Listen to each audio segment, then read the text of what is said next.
Hindi naman bago na nagsisiraan ang mga magkaribal na bansa. Pero paano kung pati tayo ay nadadawit sa labo-labo? Yun ang lumabas sa imbestigasyon ng Reuters News Agency. Naglunsad daw ang US military ng isang malawakang propaganda campaign noong panahon ng pandemya para siraan ng Chinese COVID-19 vaccine na Sinovac. At bahagi raw ng black propaganda yan, tinurok sa mga Pilipino para kontra ng lumalaking impluensya ng China.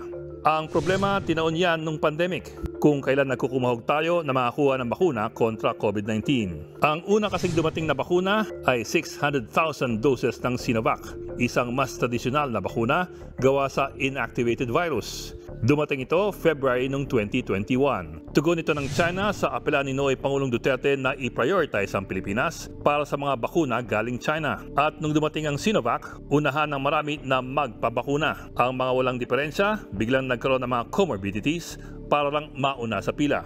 Sumunod na lang dumating ang Moderna vaccines galing kanluran noong June 2021. Ang Pfizer vaccines dumating noong Oktubre na, 8 months after. Ayon sa report ng Reuters, mga bandang June 2021, gumawa ang US military na mahigit 300 fake accounts sa social media para magpakalat ng peking impormasyon tungkol sa Sinovac at mga medical products ng China. Wala raw bisa ang Sinovac. Sa ilang post, pinakalat pa na ang Sinovac ay gawa sa pork gelatin para iwasan ito ng mga Muslim.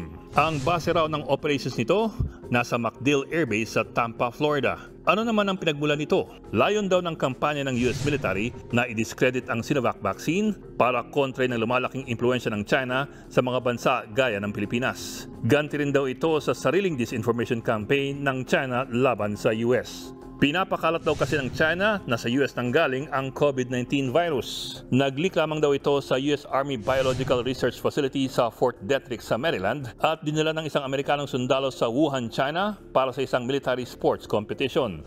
Gumawa rin daw kasi ang China ng fake social media accounts para ipakalat itong Fort Detrick conspiracy theory at sisihin ng Amerika. Ano naman ang reaksyon ng US sa expose ng Reuters? Aminado ang US Defense Department na gumagawa sila ng information warfare para kontra ng tinatawag nitong malign influence attacks sa US. Ano pa man, ayon sa Reuters, gitna na ng 2021 nang iurong ng National Security Council ng US na ipatigil ang anti-vaccine messaging na ito.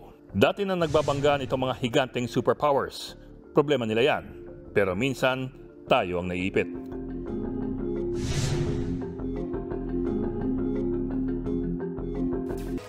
Mga kapatid, Cheryl Cosim po, huwag maging huli at maging una sa lahat sa balitaan. Para sa tuloy-tuloy na talakayang sa Frontline, mag-follow at mag-subscribe sa social media pages ng News 5.